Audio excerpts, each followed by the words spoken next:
Ladies and gentlemen, episode 3 of the Double Time Podcast. Welcome back. We're seeing double isn't necessarily a bad thing, unless it's Double Dragon, because that is a terrible arcade game. Speaking of Double Dragons, I'm joined by 2 dragons right here. One of them is our editor, too, our first guest on the pod. So, would you like to introduce yourself? How are you feeling? Hi, I'm Nikki. Nice to meet you guys. I'm feeling great. Hi, I'm happy to Nikki. be here. She is our resident How to Train Your Dragon expert. So that is the movie we'll be speaking about today. That is what our episode is revolving around. So she's also going to give us the quote of the day, and we're going to jump into double time, real talk, and all that fun stuff. I'm here too. Hi, guys. The quote of the day is, "You have the heart of a chief and the soul of a dragon" by Stoic the Vast. What does that quote mean to you? That just means, like, you gotta be strong, you gotta be powerful, that kind of thing, you know? Very Dreamworks centered. Very stoic. Exactly. Mm-hmm. I hate you both. That's a good quote. I mean, I feel like that kind of quote is like it's cute in the moment, but it doesn't like branch out that far. You know, it's like it's it's. It cute. works for the central conflict quote. of How to Train Your Dragon. Oh, that just means you didn't And it works for that identify. world too. It's not like you're gonna be like going up to someone's like, "You're the heart of the chief." You know, like you're not. I don't think you're gonna be out here doing that. But I suddenly knocked my headphones off. Oh shit! It was because I was. Get your hands off me. Stoically. Wow. I mean, yeah. So, what do you think it means, Anthony? What's the quote again? I'm sorry. You have Heart of the a heart something. of a chief and the soul of a dragon. And the soul of Okay. a dragon.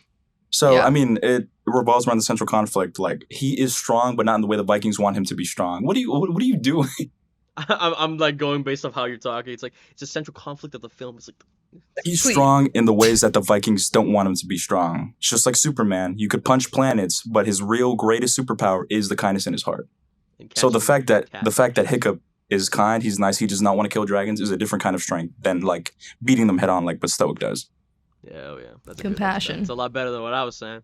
Be compassionate to be kind is everyone's greatest superpower. What do you think it means, Aldo? Then we just Um, go over.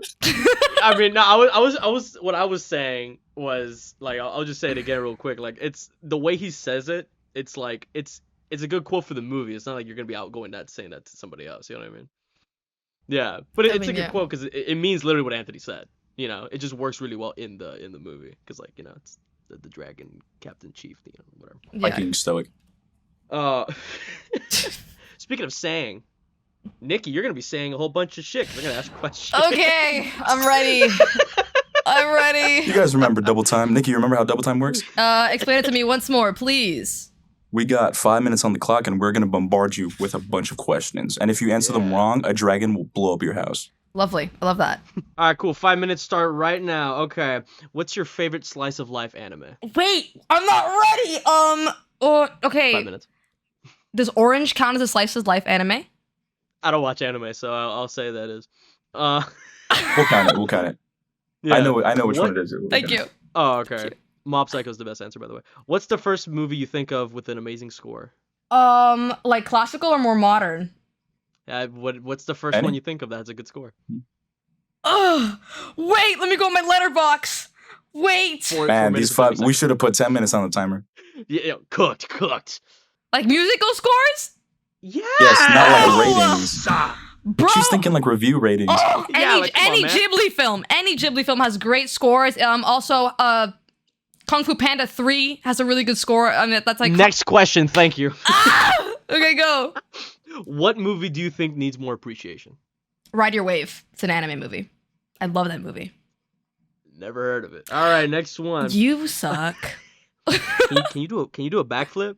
No, I Thanks can't. for I'm watching, sorry. guys. Both of us can do backflips. So. All right, next question. How does my mic sound? Your mic sounds a lot better. For context, the last video had me in a headache trying to edit Aldo's audio, which sucked. All right, well, what's 15 times 3? Is that one of the questions you wrote? Yeah. 45. She's stalling. No, you were stalling with that one. Is Yeah, it yeah, 45? yeah. I think I'm wrong. I don't even know. It's 45.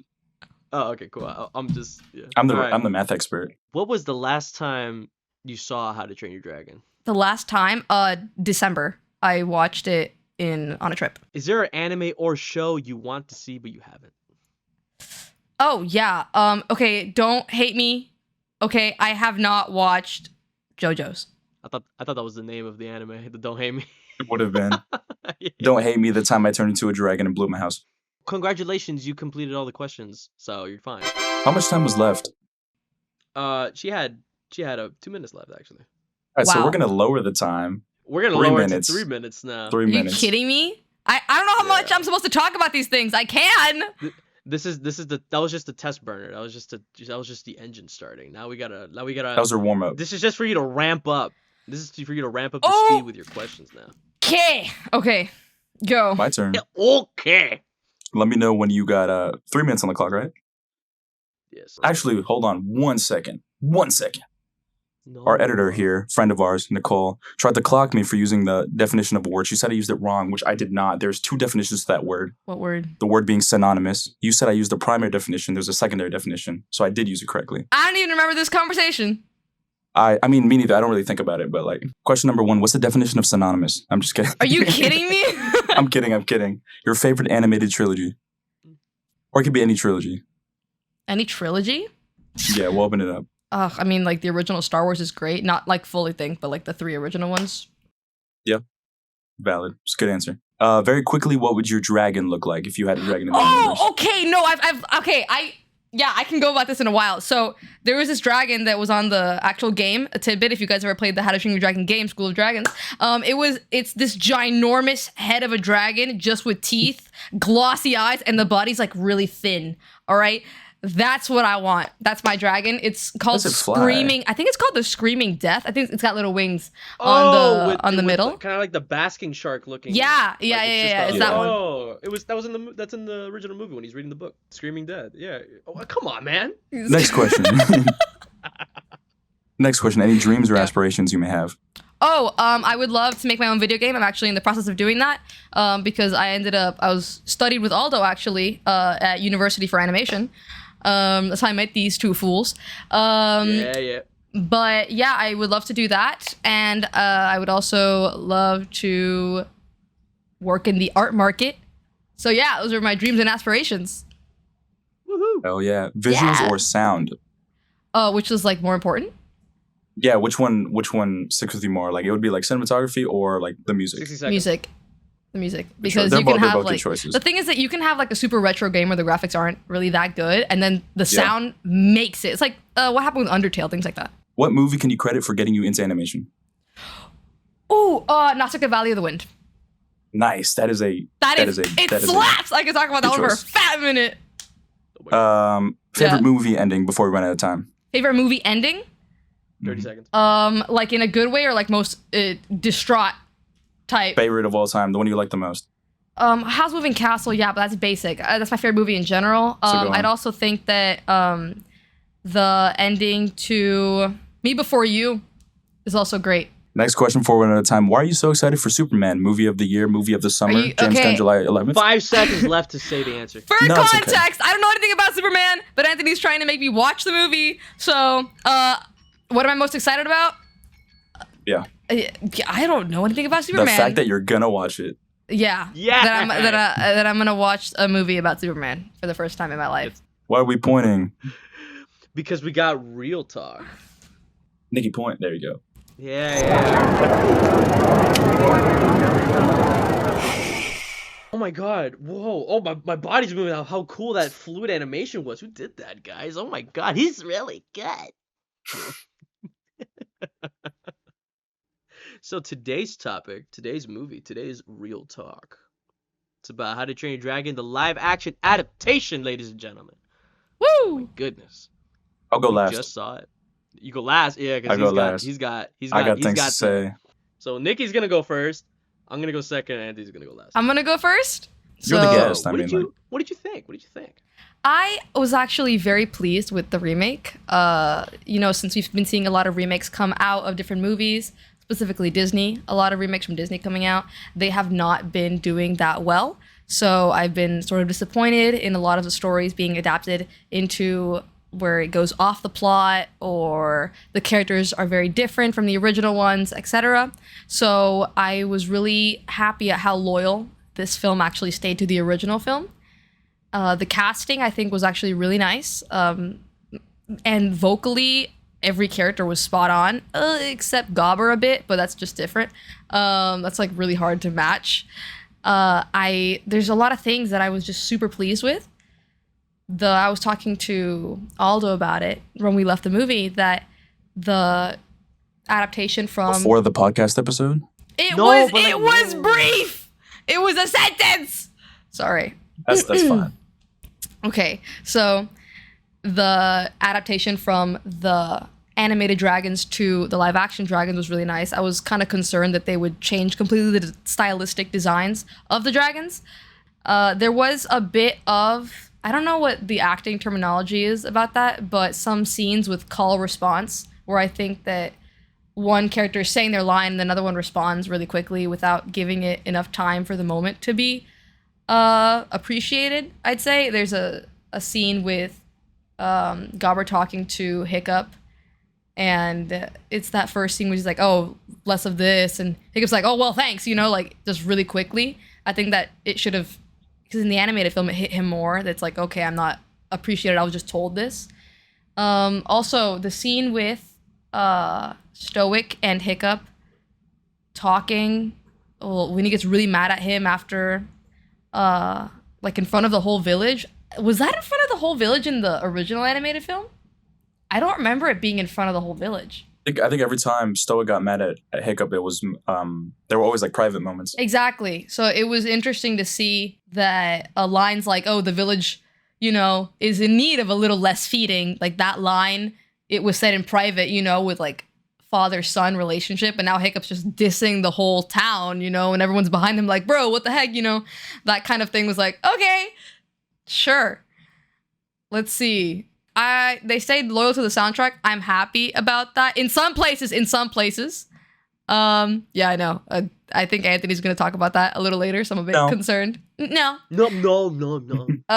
Oh, they did take out a scene that I really liked. Which one? When Hiccup and Toothless are flying, and they finally get that, like, he loses the cheat sheet, and he just locks in, goes up. The test drive. Yeah, he goes, yeah! And then Toothless, out of, like, happiness, spits fire, and then it singes Hiccup, and he's just kind of, like, there, like, with his hair burnt. I would have really liked to see that, because that's, like, one of a key moments of, okay, this kid, it's still a kid, you're looking at. It still has that humorous aspect. Exactly. I feel like the humor in the remake was a lot of just, saying that line that was humorous in the original because it was in the original, not for, this is supposed to be a really funny moment in this film. I appreciated the CGI a lot. I thought it was pretty good. Like, yeah. I obviously am very biased because I am a How to Train Your Dragon fan. Yeah, I'm sure I'm missing like a ton of stuff, but I'd like to hear what you guys. You could probably just leap off of what we say, like. Or we transition though. If you could rate it out of 10. Rate it out of 10. The remake, I'm gonna give it 7.5. Yeah. That's pretty much that's pretty much how I think about the movie. Yeah. Although you're up next. Yeah. All right, my turn. No. That was his review. 7 out of 10. I gave a pretty similar rating, 7 out of 10, because of similar reasons. So, one of the major things that really get me with live action is that you're in a recipe for disaster if you make an adaptation. You're going to be screwed no matter what happens. And it doesn't even matter like when we saw the trailers for the movie, and also going for like trailers for all the Disney adaptations, like me personally, and I know for a lot of other people, we're like, okay, well, how much are they going to screw? Like how much is it going to actually be ruined? Right? Because it's impossible for it to stay to the original. At least before watching the movie, that's what I thought. When I watched the movie, it was like 85 to 90% identical, with with particular dialogue, with very like, I mean, when I watched How to Train Your Dragon, like full length originally, that was when I was a kid. But I only knew about specific scenes because I animated the Toothless. I'm animating Toothless, or by the time this You episode did. goes, That was our intro. it's Yeah. exactly, yeah, whatever. Um, that lets you know how fast I'm gonna be making this shot. Um, as I was watching how to make like animals fly like with the wings, and I'm watching clips of the How to Train Your Dragon the original, and I'm like looking at the scene where he's like facing away and putting his head and he puts his head in the palm, the way like Toothless, like you could see him like subtly like, and then going for like things like that, like they kept that 1-to-1, like there's a couple of those, right? And the only reason why I know that is because I recently saw it, but that lets you know how like to the book it was for the majority of the movie. Not, it's obviously not 100%, right? Because already on the default, it's not a 3D animated movie, it's live action. But regarding adaptation, it was all right. It was all right. But that's it, right? Because when you make a movie, especially like as we have seen other movies and as we go into the future, the main question is like, okay, if it's a good movie, is it groundbreaking? Is it giving us something new? Right? That's what you would want to do when you make a movie or when you make art in general. You want to make something new. You don't want to repeat yourself, right? Because you're not going anywhere. So when you watch the live action adaptation, you're not seeing anything new. So it's like, okay, we already know the ingredients work. So that's yeah, it's gonna work because it's the same thing, right? So there's nothing groundbreaking, there's nothing new.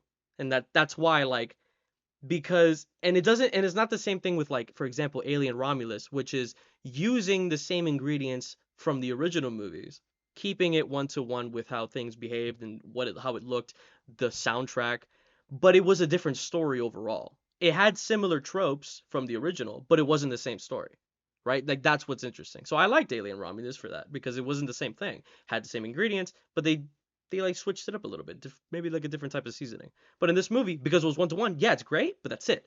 It wasn't anything new, it wasn't anything interesting. So I'm repeating myself, but like, as they repeated the movie, like that's how far you'll go. And it was a good watch, but that's it. I wasn't like astonished by anything new. So, cahoots to the director for, making it as accurate as he could have to the original. Maybe skipping some things, but I can appreciate how close it was, especially seeing how other live action adaptations like the Disney ones, they decide to want to change it up a little bit and they always change it for the worse. Like Lilo and Stitch, awful decisions. Awful decisions. Like what do you mean Jumba and Pleakley are barely in the movie because they removed the CGI and made them human suits. Like things like that just like, so 7 out of 10. Do you think that if a kid were to watch this originally, because obviously we grew up with these movies, so we have this perspective of we started with the animated series and then going on to this remake also gives us a sense of nostalgia, but for kids that are, coming in, they're not going to be like, oh yeah, let me watch the old animated series first. There's kids that this might be their first exposure to How to Train Your Dragon, in general, which is interesting. Do you think that for them this would be a groundbreaking story, new? Do you think it still has that same effect that the first movie has?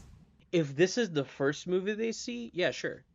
And then they're gonna watch, and then hypothetically, if they watched the 3D animation one secondly, they're gonna be biased to the first one they saw because it's the same story, right? There's gonna be slight differences, no duh, but it's basically the same story and the same like nothing really changed, right? Especially for kids, if a kid's gonna watch it, they're not really gonna notice the differences. Especially if they watch it 1-to-1 or maybe one a week later, one a couple of years later, it's gonna be the same thing, right? But I mean, if I was a parent, I would show them the animated one first. And it's not even because I'm an animation major or because I like animation more. It's because when you make when you make a when you make an animation, no matter how old it is, when it's stylized, when something is Let's stylized, gravitate to it it's more. timeless. It's timeless, you know? That's why like there's a lot of PlayStation 1 games that people still go to because of how cartoony it looks. It's not because of how Rap of the realistic it looks, Rapper. which is Parappa the Rapper. It's all in the mind. Punch, kick, when it's stylized, when it's cute, when it's like a caricature of how things really are. Looney Tunes, Merry Melodies, the How to Train Your Dragon original movie, like those things can stick to you forever because no matter when the movie came out, it's still enjoyable to watch even like 50 years from now. Proven that we still watch Looney Tunes episodes that came out from the 30s to the 50s to the 70s, and I would still laugh at it every time, you know? So, but when you're gonna watch this one, let's say how many years in the future, same critique goes to like Xbox games and PlayStation games. The gradual increase in quality is just the live action increase in quality, and it's like, oh, now you can see like the pores. It's how much more realistic we get. Exactly, and that's not impressive to me. It's not cool because we saw, I forgot what's his name. He was Happy in the Marvel movies. Jon Favreau. Favreau. He wanted it to be his one goal to make the live action Lion King the most realistic interpretation of how things are in real life with the animals, their behaviors, their anatomically, and it's like, yeah, like sure, the feet, bro, with their plantigrades, digigrades, and ungulogrades. Anyway, so like they went for it, but then as a result, when they sing, it doesn't make any sense, and it doesn't look good. It's uncanny now.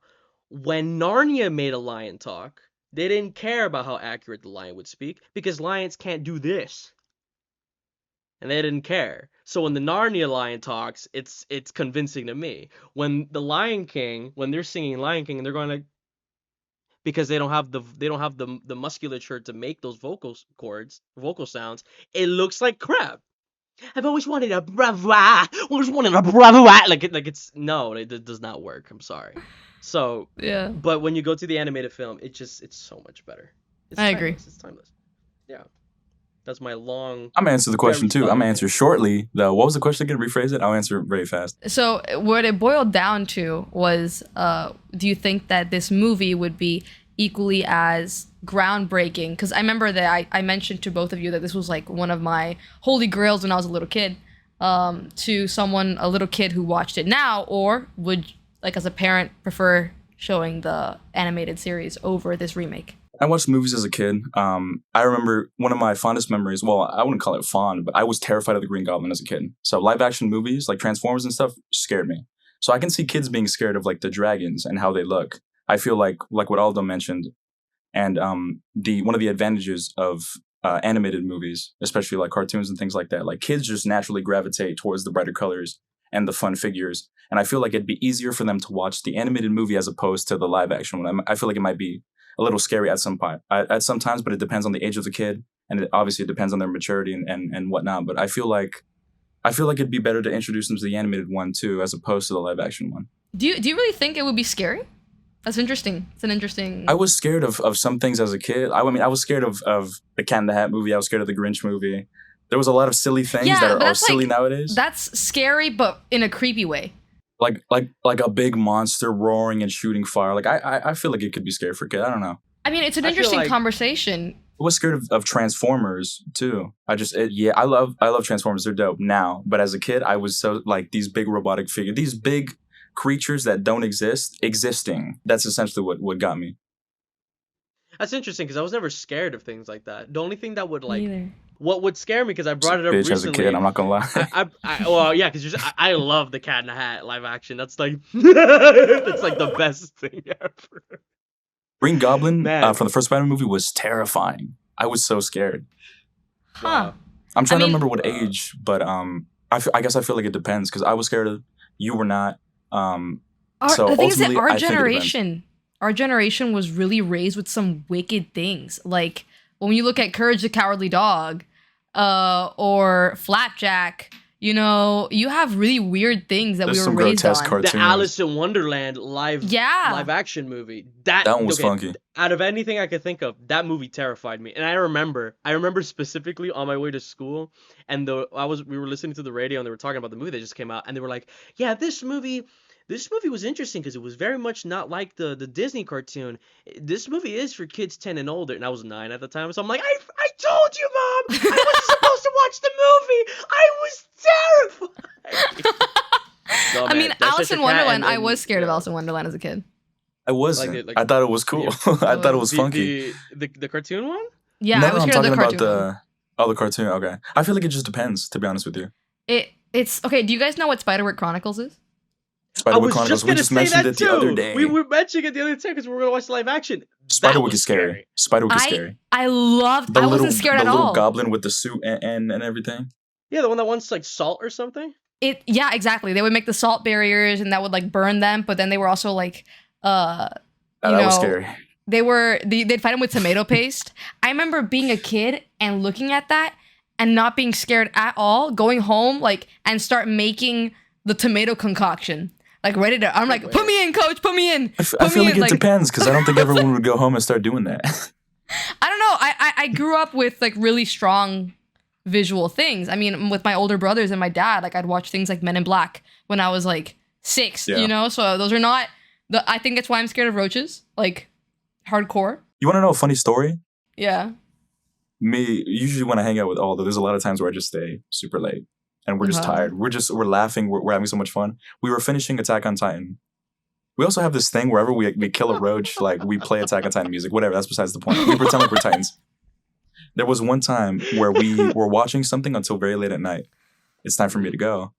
I go to put my foot in the shoe, and I was so tired that I was just like, "I better not be a roach." I take out my foot, and the roach just runs away. I was like, "All the good night, man. Like I'm out of here." It was such a long day. We were so tired that I was like, "Are you kidding me?" The way I would be barefoot going home. I gusp type reaction you're doing right now.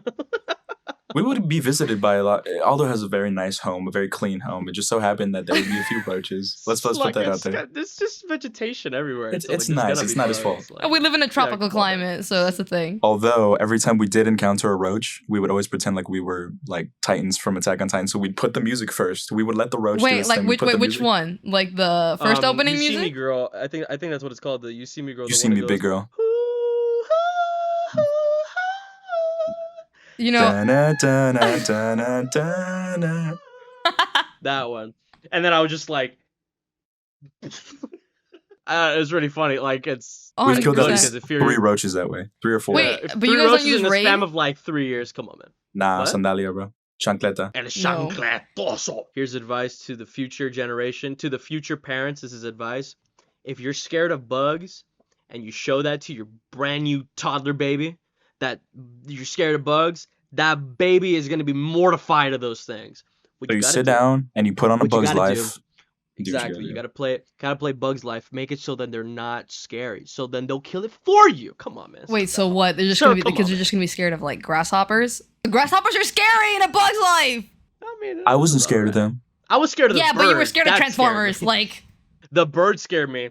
the birds. The birds in A Bug's Life, like eating the people. Like, come on, man. That was The people. Yeah, when they POV'd and the bird was like, hey, what's up? Mortified, like scared. What do I do? Like, I'm watching the movie. What do I do? I'm a kid. Like, Help them! Help them! That's what I felt on my couch, bro. Like grabbing, like I'm holding onto my mom. Like, help me, mom. My mom was like, guide. No, it's crazy, bro. Kidding. They took on the ride in Orlando, the Bug's Life ride. Yes, they did. The little show that they had. Yeah. It was a good one too. I don't like how they're taking away some of the old rides. You know what I'm You guys gotta do talking me a about? favor. You guys gotta do me a favor because you mentioned Bug's Life and you mentioned the because it was like a little world, right? It was Yeah, like a it's little- a show. Under the Tree of Life. I want to try really hard to, like, if you guys can help me, like, specify a memory that I had. So I remember, like, going to Animal Kingdom, it was, like, the Bug's Life thing. Mhm. But there was also, because it was probably within, like, Magic Kingdom, so it probably wasn't Animal Kingdom, Magic Kingdom. But there was this one bit where it was just a hallway, and you would just walk through, and it was dark. And it was supposed to be scary. And it was, like, bird, like bats, like, making noise, flying on the top. And it was in Disney. I'm not crazy. And I remember, like, I don't know if you no, Because it's not haunted like the Haunted Mansion. No, I know I think what you were you're saying. taken into It someone's was- house. Like It was a hallway. I was a kid. I was an itty bitty little kid, and I remember it was. I remember like everyone, like a bunch of parents with their kids, like they're just walking down the hallway because I think you go somewhere, like it takes you somewhere else in the park. Yeah. And I remember like it was too dark, and I'm hearing all these sorts of fucking noises. And I'm not even 10 yet. I'm like a little kid. And I hear like I don't know, probably like something and I immediately just run away to the entrance. I'm this is like all those experience in a Costco, like just oh my- overstimulated, just running away. Went into like where they have Dude, the it could have produce been. and it's It cold. could have been. It really could have been. But like, because I remember like that memory I have. It's Bug's Life, and I assort it with that hallway in Disney. I don't know what it is. I don't know if anyone could help. Before me. you enter the little might have been a queue attraction, that's kind of how the cube looks. It's kind of like you're in like an anthill sort of thing. There are speakers playing noises around the outside, and it is dark, but Yeah, it I don't could know be- what the it could have bats been are. The Could that have been it? I think Man, so. I mean, I don't know if it was bats or like it's like little like noises in the that probably could have been. Yeah, it, that because sounds I like the think it was think that. line. Sounds like the line. That sounds Man. familiar. that scared the crap out of me. Right to the entrance. But you that never probably was a actually key saw the line. show? I wouldn't know. I don't remember seeing the other The side. show was a lot of fun. Kind of sad Yeah. they I removed it. don't remember the other side. I remember it, like in the Bugs Life thing. It was like a park too, right? It was like a children's park, like a little playground. Did it have that? Hmm. I remember like grass. I remember the grass like being tall, right? I'm not crazy on that, right? It was just like a bunch of because you're supposed to be the size of a bug, I think you went to Little Six guy. Flags or something. dude. What did the Bugs Life like little areas look It like? was then? just you would sit down in a little theater, which it was like a theater in an anthill. It's like an And then amphitheater. yeah, it was like a little theater, like one of those classrooms at FIU, like the auditorium classes, but not the big Damn. ones. And then they Man, had like two because pillars where bugs would come out on top, like the And the 3D spiders would come animatronics down. version of it. Yeah. So nothing would actually make you feel like you're the size of the bug when you're in that area. The scale of everything. Yeah. Yes, that's what I'm saying. Like Everything it was Yeah. big. probably like the nearby like vegetation was like towering, right? No. Yeah, I mean, it kind of No? mimicked you were in a Oh, tree, man. I guess. Man, because I don't know what, because that I immediately think of Bug's Life, and I think of that. I'm trying to find out what that was, because that thing is probably not there anymore. I No, haven't been they there in took it out, decades. actually. That area's the area's still there. I think the show's not there, or they removed the whole entire area. I think they removed the show actually.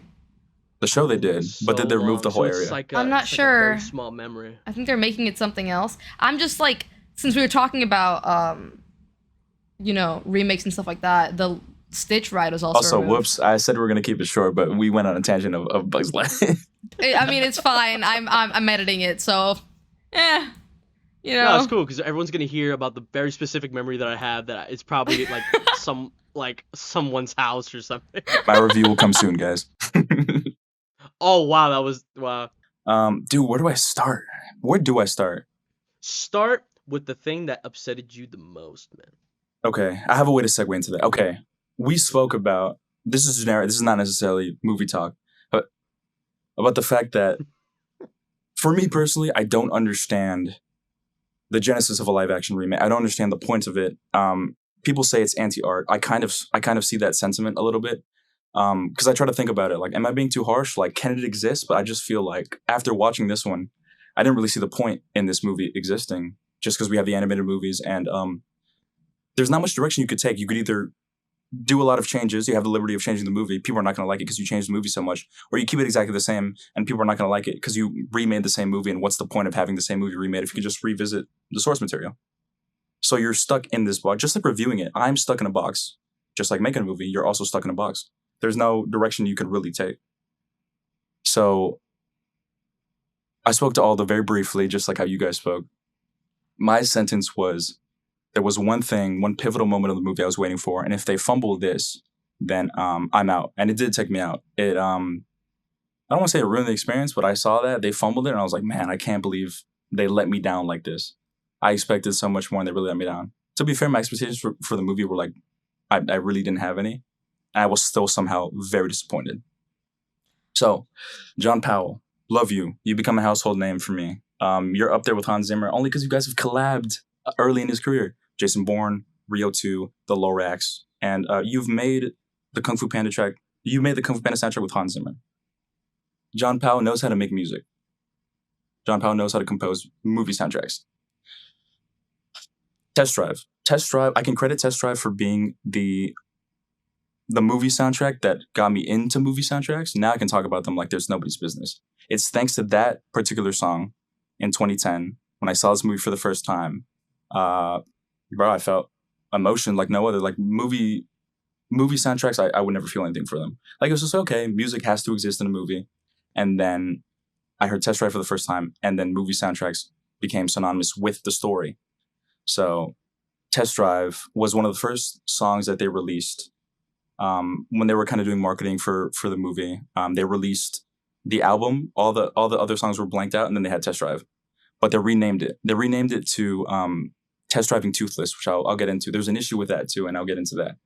But actually, I can talk about it now. Test Drive. You test drive a vehicle. You test drive a boat. You test drive a car. I think the purpose of the title Test Drive is Toothless is test driving Hiccup. He's trying to see if he's a good pilot for him, because if your pilot's too rough, you're not going to want to fly with him. Because Toothless is sentient. Toothless is alive. He's a dragon. So he has feelings as well. So, you have that symbiotic relationship with your pilot and vehicle, even though he's not necessarily a vehicle. He's a dragon, but he can serve as a vehicle. And then we have Hiccup testing out his invention as well. He's testing out Toothless. We switched the name to Test Driving Toothless, and now it's just Hiccup's perspective. So we just deduced Toothless to a vehicle. Like, what does that mean? Test Driving Toothless. Okay, so we care about Hiccup, we don't care about Toothless. What's that about? I also agree with that. High key. Thank you, man. What's that thing? What he did at the end? I did not like. That took me out. That took me out of the movie. Like, yeah. Oh, what's it, buddy? What? When he dog talked Toothless? Oh, yeah. And the Toothless was like, yeah, he's not a dog. He's not a pet. They kind of petified him. Exactly. You see the movie with his mom where he goes, "That's why you get along. He's your age." Because they're supposed to be friends, So yeah. I agree with that it was very much about Hiccup instead of the bond that Hiccup and Toothless had. My favorite things about the original track is that you have the B theme integrated with Test Drive, and at the very end, they kind of mix together very well. And then the drums fade out. I don't know what was with the new version of the song. For a fact, the mixing was off, because me and Aldo talked about it. Less bass heavy, more like treble priority. There was barely more treble priority, and they added what's called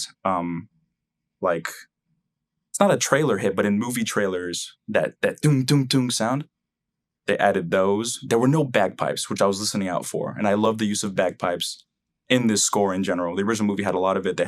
They used anvils as a part of the soundtrack. Like all those little things were taken out of this one, which was so weird.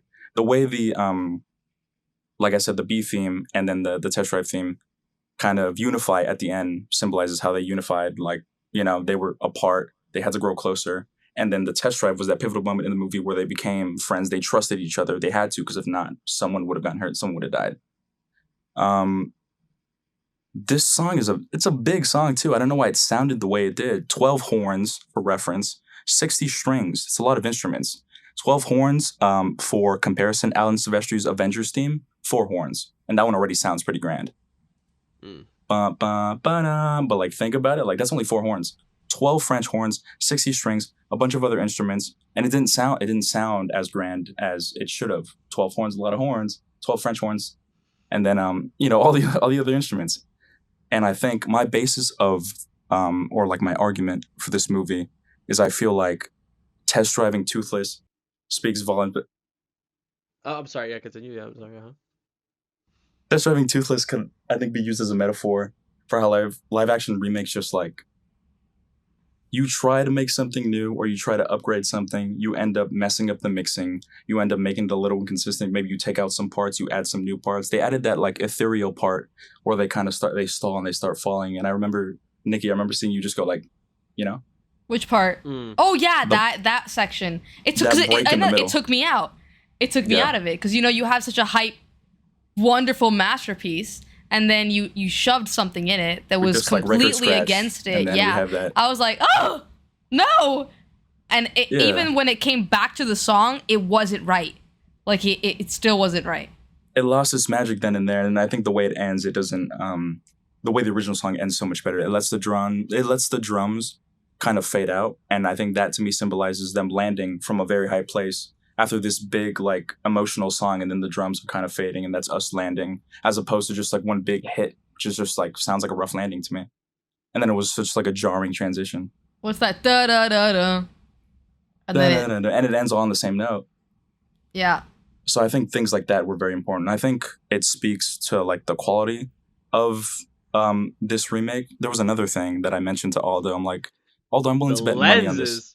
I'm willing to bet money on this. I'm willing to bet that they shot it on Panavision 70 prime lenses and this specific camera. I think it was like Ari Alexa's.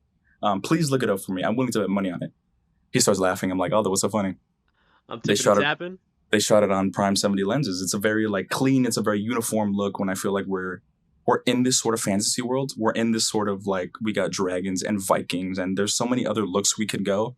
And I think this certain look was just too clean. We're in a weird state of movies where there's no character with how things are shot anymore. Cinematography can be very a lot of like point and shoot, which is something I'm not a fan of. I'm a fan of dirty frames. I love how the Batman was shot. I love how Dune was shot. Alien Romulus had a cool look to it.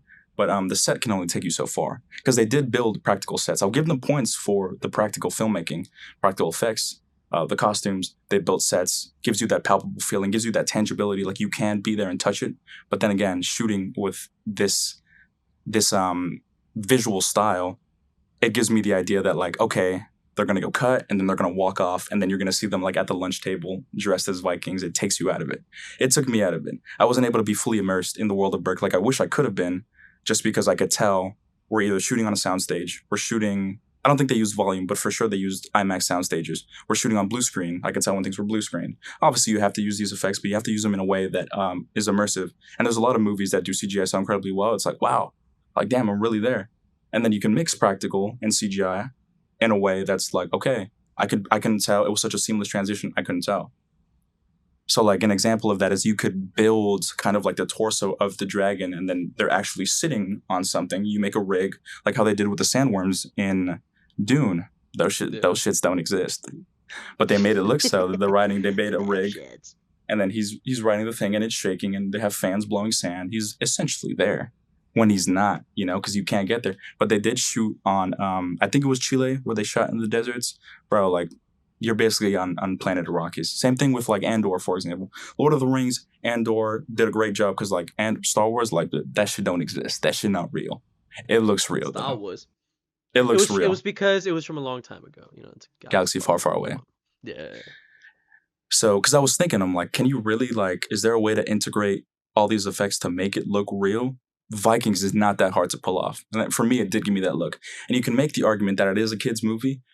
But I was really thinking about that. They did give us a trilogy. And the good thing about the trilogy is that Toothless grew up at the end of the trilogy, which means that there's trust in the audience. The audience grew up as well.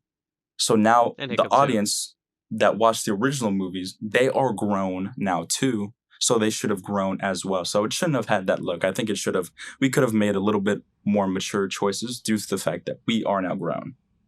Because it didn't stay as a kid's movie forever. Because the second movie, where we can go back to like that being scary. Drago was the villain, right? The dude with dreads. Drago was that big dude. Yeah. Where the bad dragon looked just like the guy. Yeah. Yeah. That was cool. That's cool now. As a kid, I don't know. That's kind of scary. But we're a little older. I loved it. I thought it was great. The Red Death looks scarier. We're a little older watching that movie, and then by the end of the trilogy, not Toothless. Damn, I always confuse them. Hiccup has a beard.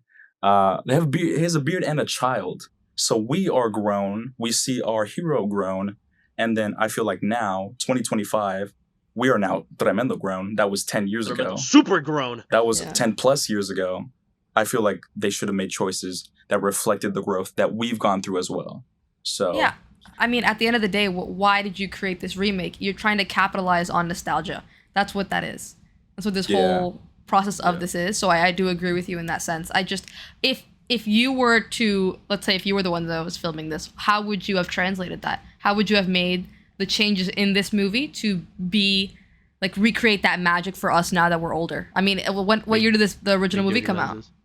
That's it. That's the reason. 2010. 2010. Yeah. So yeah. Well, I'm glad you asked because I thought about it on the way back. Well, first of all, John Powell, what happened? What happened? We fell from grace. Test Drive, one of my favorite movie scores of all time. Like that one. There's few songs. I mean, I can talk about movie soundtracks for ages. There's only very few that I listen to that automatically bring me to tears. And I'll have like a normal face and then I listen to it and then like a tear falls. It just happened. It's like a natural bodily response. Test Drive is one of them. TikTok from Interstellar is another one. Yeah. TikTok from Interstellar is another one when we're on Miller's Planet and then it swells up. That's another one. I was on a plane and I was on shuffle and then it started playing and then I'm there sitting like flying and then I was like, oh shit. Like get back in there, tear. So we gotta get that sorted out. And another thing, I'm a big fan of like what happened? We gotta sort it out. The movie's already out. Like what do we do? Like well, she's saying if I were to do it. Yeah. Oh, got it. Yeah. All right. I'm a big fan. They call it I don't know, they say a bad lens. They just call it a lens with character, but a bad lens meaning like chromatic aberration or any sort of weird quirk, which like it's a default in the making of the lens, but you can just call it character. So like a very like dramatic lens flare, like it shouldn't be like that, but you could use it to an advantage. There's a brand of lenses called Helios lenses, which promote really beautiful kind of like artistic lens flares. I would have they shot some of Dune on those lenses. I would have had a different visual style. Wouldn't have shot on the prime lenses that they used. I'm shooting on a prime lens right now. It's just your standard look, you know? My anamorphic lens, which is somewhere around here, this thing right here promotes a very different look. It's what we shot some of the skits on. Gives you a different aspect ratio, gives you a crazy lens flare, fits more image into the frame. Also, another thing, the aspect ratio change, which is why I opted to see it in IMAX, LIMAX, not actual IMAX. Took me out of it a little bit. Yeah, digital IMAX, but there was an aspect ratio change once Hiccup kind of fell into like the Blazing Inferno, and then we see the aspect ratio change, and I was like, what are we doing? There's more creative ways to do an aspect ratio change. You should have done one when they were flying for the first time, and you fill up the whole entire screen. They did shoot it on some IMAX cameras. They had 50 minutes of IMAX footage specifically, and then the rest was shot on the Panavision lenses, but I don't know. My negativity stems from the fact that I respect the animated movie so much more. So it's not that it was inherently like really bad. I was just disappointed with all these things. So with the live action remake, you either meet expectations or you exceed them. But if you do anything just a little bit less, it's just, to me, it's not great. And they just every missed single by a little remake bit. of Lilo and Stitch and Mufasa and Jungle Book and yes, Yeah, because those are you know, I don't even bother with those. This one I watch it and I'm like, well, we missed the mark by a little bit. But if you miss it, at least for me, if you miss it for a little bit for a live action remake, we missed the plot here. And like what I told Aldo, if you take a screenshot so many times, you lose quality. If you share an image, you lose less quality. If you take a bunch of screenshots, you lose it. So we're adapting an adaptation because obviously How to Train Your Dragon was originally a book, then animated movie, now a live action movie. So we've adapted twice already. So I feel like now we're starting to see that loss in quality. It's like the same thing as like PlayStation announcing a brand new super duper remaster of Last of Us Part 1. Like, come on, man. It's like the Skyrim effect. Yeah. Like, it's like, do we need that many? You know? Yeah. So So yeah, my problems aren't like, it's so hard, again, like I said, trapped in a box. I can't say I really enjoyed it, but also like I don't want to say it was terrible because they get points for the practicality. Like I mentioned, they were on set for some parts, but also they were on a soundstage, but also they had practical things. But my frustration stems from the fact that the animated movie, I love animated movies as much as live action movies. I love some animated movies more than live action movies. A movie is a movie is a movie. And especially like I have a newfound appreciation because Aldo, esteemed animator, it's my friend, so I have a newfound appreciation for this medium, but I've always respected it. And I'd hate whenever we used to work at AMC, people would walk in and it's like, wait, this movie's a cartoon? Can I get a refund? Like, no, a movie is a movie is a movie. And there's some animated movies that do a better job of telling a mature story than live action movies. Say it loud and clear. Puss in Boots: The Last Wish. No. Iron Giant. No, Iron Giant not no. for kids. You have your Akira's, you have your Ghost in the Shells, etc., Yeah, etc. that's what I'm talking about.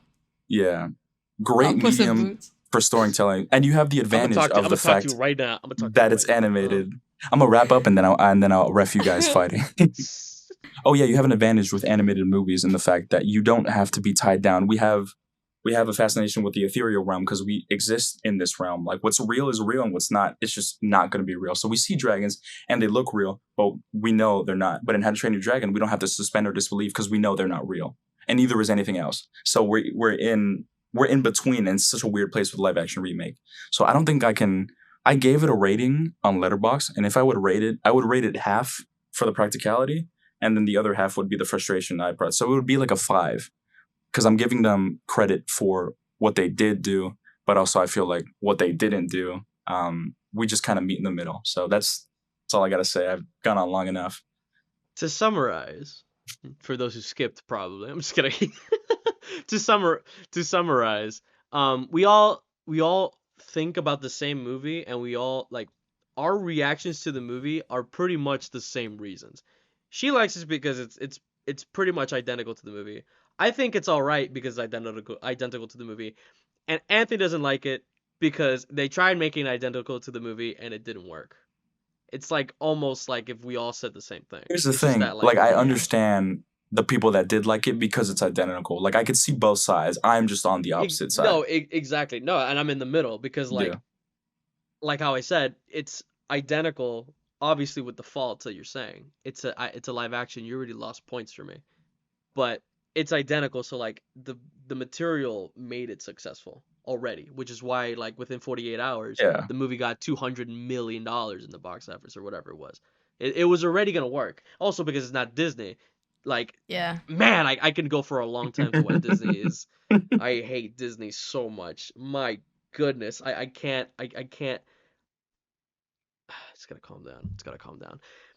Disney originally Disney made movies. Disney made movies for adults. That was what it was. It was never for kids. When you watched Mickey Mouse on screen on the theater, when you watched that shit on theater, On the theater. adults would He says go on. in. There's Not in the theater. Not You in, go in the on. theater and you watch it. You watch it in the theater. You go in the building. You watch it in the theater because you would watch it like if you were to go into an auditorium. That's where they played it. So everyone would go in their suits. Everyone would have a good time. It was for adults. Just like flying on airplanes, people would dress up for that. Yeah. Yeah, like it was like a. It's like it's for the first time, It's just like, oh, I gotta look good for the first time this existed.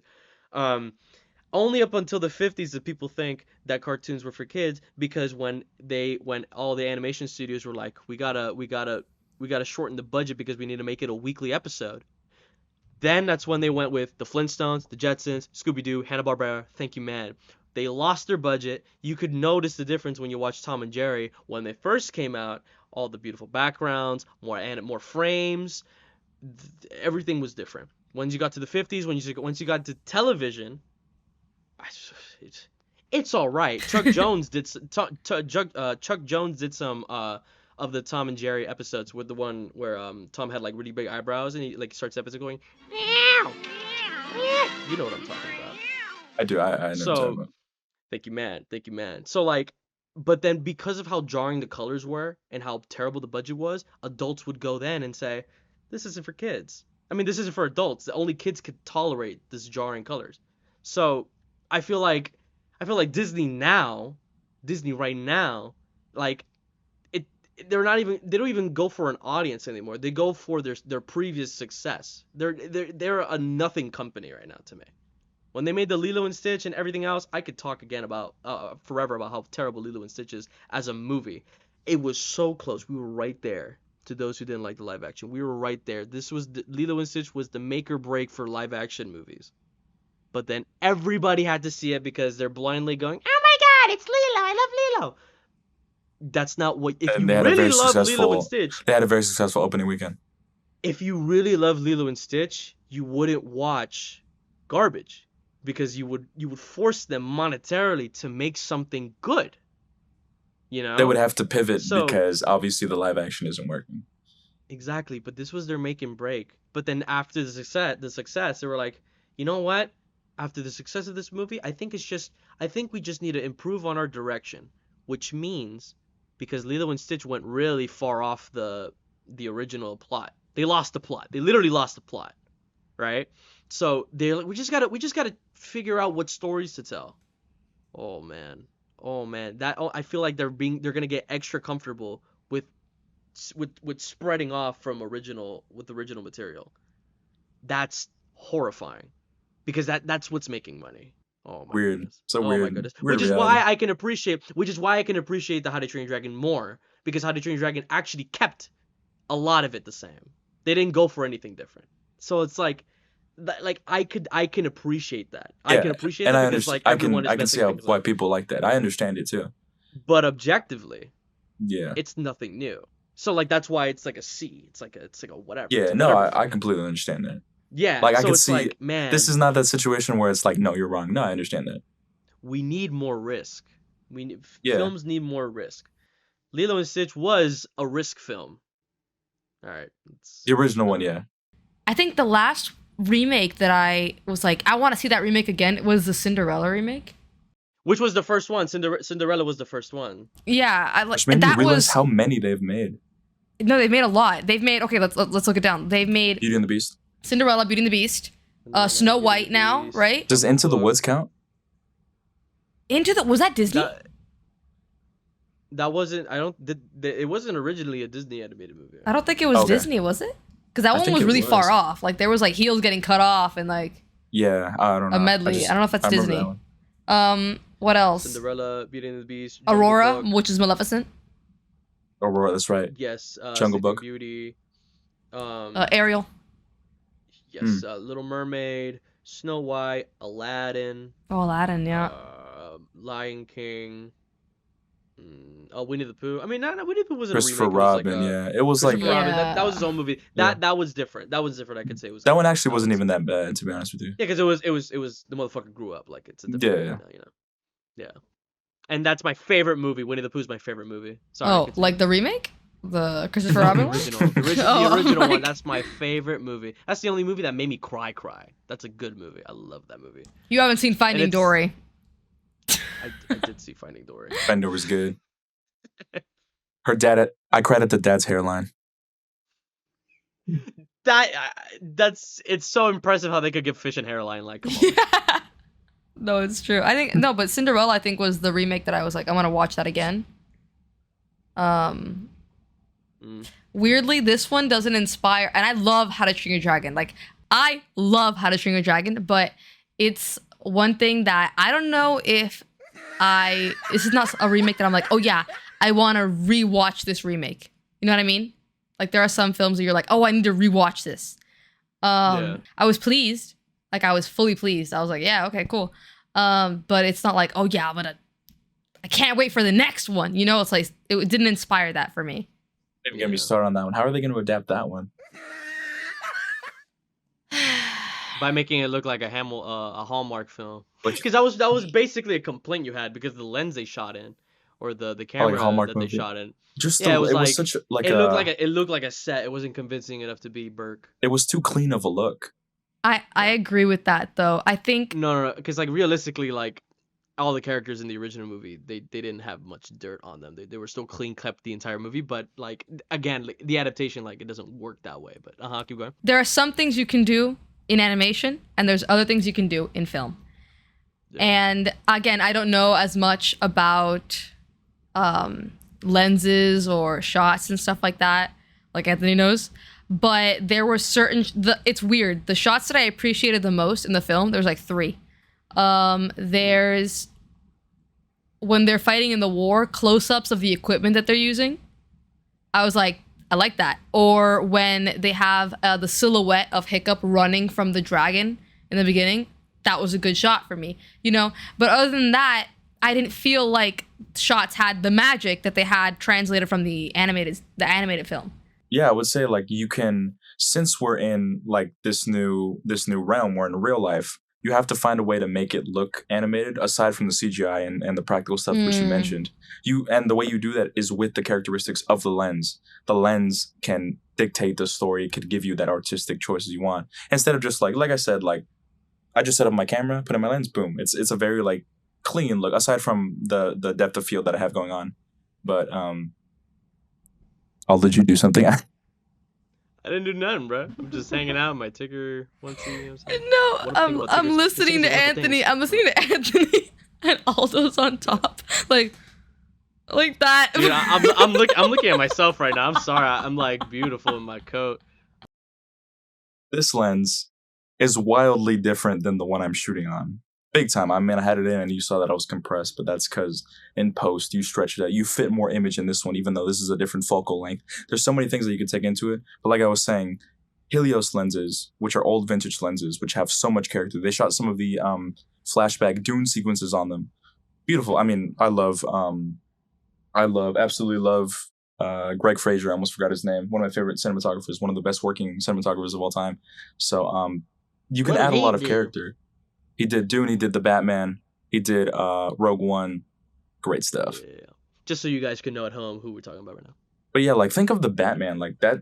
I mean, I've read The Long Halloween, which is what The Batman is a loose adaptation of The Long Halloween. Stylistically, the Batman's insane. There's some crazy things they pulled off, and it's mostly dark too. Like filming in dark is already a pain in the ass. My favorite scene in the Batman is the fighting with the bullet scene. That's the only way you could see the fight. I love that scene. With the strobe lights like bouncing off because of the bullets, which they did in the Dark Knight, and it did not work nearly as well than it did in the Batman. No, in the Batman that was cool as. Because you have a master at work behind the camera. So I don't know. I looked at the director of photography's name. I don't think it wasn't anyone I recognized, but it was just like, yeah, they set up the camera and they hit record sort of thing. There was a focus pull here and there. There was some shallow depth of field, which I appreciate. But that's as far as it went, even in terms of editing. Like these are the sort of things you can do in editing. As a fact, not even like VFX and stuff, the editing, the way the scenes transition and things like that, you can make some sort of magic from that. You can have its own like its own identity. Think of like Fantastic Four. Think of how Fantastic Four looks. You can associate it with the colors, which is how I was able to recognize the trailer before it started playing. And you've seen the trailer. You know what it looks like. Yeah. It has it's its own. like Jetsons. It has an identity that precedes it. Think of the Batman. You think of Blade Runner. You think of Blade Runner, you probably think of colors like this. And you think of like, there's probably an image that pops into your head. So How to Train Your Dragon was very standard. But I think the animated movie, I have a different image than when I think of the live action adaptation. Speed Racer. Visually, insane. Does it follow the anime? Not really at all. But as a live action adaptation, gas. Aura, it's dope. It's so cool. That's a great live action adaptation. But it's weird. Did they have a McDonald's collab for that movie? Oh yeah, Because I have the toy. I have the Speed Racer car. 2008, the Mach 5. Yeah, I just have the Mach. It's just the white with the red stripe. The Mach 5, yeah. The live action adaptation of Speed Racer has a look. Just watch the trailer and you'll understand what I mean. But just like the movies I'm mentioning, they all have their identities that precede them, and they're all adaptations of something else. Even if the source material was a book or an old animated cartoon, like what I was mentioning with Aldo, there was a manga, Battle Angel Alita. Then the live action movie, they switched the title Alita Battle Angel. That's a good movie too. Astro Boy's not a live action adaptation, but it is adapted. It's one of the oldest like anime. And then they made didn't do so good either. Alita Battle Angel didn't do good. Speed Racer did not do good. And Astro Boy did not do good. No, I'm mentioning all the ones I'm mentioning that I really like did not do good. Oh, okay, yeah. Because I remember Astro Boy being phenomenally, but yeah. Yeah. All the ones I'm mentioning did not do good. And I don't know. It's a weird thing with these remakes. But I think it mostly relies on nostalgia because like who's gonna go see the new Speed Racer movie? Like, is there a film that you would like to see a remake of, or even like a sequel of that was animated? Oh, you go first. A movie. It's not even like if I want to see a sequel. A movie that I want to see actually fulfill, and actually be in the theaters and everything, was the Popeye movie that Gendy was going to direct. When he hits with the bat and he goes spinning. Dude, oh my god, those movies were phenomenal, man. Not even the movie, the trailer, that one singular bit that we had on Robin YouTube Williams was going to voice him again, right? Or no? Yeah. Popeye? Who was going to voice him? No, Popeye was going to be voiced by Tom Kenny. Okay. I do know the trailer you're talking about, yeah. Yeah. Oh my god. It's scrubbed, but like in Reddit somewhere, there's a whole storyboard of the entire movie. And you could see It it. was I good couldn't stuff. find It it. was good stuff. I'm not good at like I am. finding So I'm it, gonna but try I've to find heard it. that it was a good movie. Thinking man. But man, oh man, that movie, I'm so upset that the Emoji Movie took it over. Because it was a Sony film, Yeah, I it think. was. It was. Was the Emoji Movie Sony? Mhm. Yeah. Man, oh my god. That would be a movie that I could talk about over and over and over and over again. What was the question? That's A pretty good, sequel yeah. or an adaptation? Oh yeah, exactly. I'm annoying. I'm so annoying. Can we call the new Superman movie a remake of the what? original Richard Donner films? Because it's adapting the same emotional core and like the same heart, but I think we're modernizing it. So I don't know if you can consider it that. But you're putting a lot of Yeah. hype, like you're putting a lot of faith in James that Gunn's He's a a movie. good good director. I don't think I haven't shut up about it. I will not shut up about it, but Fine. it's for these reasons. It's there's been such a long time since we had a superhero movie that was a superhero movie. We rushed into the That's theater true. because he wanted All to those watch on the the phone, trailer. I'm like, it's like, Yeah, oh my God, yeah. I gotta watch it every single time. I am so excited. I'm beyond excited, and you're gonna see it, right? I You're gonna edit it. I am. I'll watch it. I'm excited for Superman, and as you could see, I'm spreading the good news. But this is not a Superman episode; it's a How to Train Your Dragon episode. Those were our thoughts, essentially. Although, what can they expect? What can they expect here on out? Fantastic Four. Fantastic Four. Giganta that's looks coming. great in that Bob. in that teaser that Aldo hasn't seen yet, but they had like the Little Caesars promotional ad, and he looked incredible in that one. Yeah, I gotta see it because you mentioned it to me. That looks I great. don't know. It's just a Yeah, it looks just really a big guy, you know. So, Fantastic Four, Ballerina. We have to watch Ballerina, and we'll cover that one. More skits, more animations coming We'll up, cover Ballerina. more views, more Yeah. a lot more of us. And Nikki, how you feeling? I just want to thank you guys for having me here on the podcast. I know I'm behind the scenes, but I had a lot of fun. Chatting now live. Thanks for So watching thank the you guys movie for with us. having Thanks me. for editing the Yay. videos. Oh And my god. thanks for being here. And thanks for watching. We'll see you at the movies.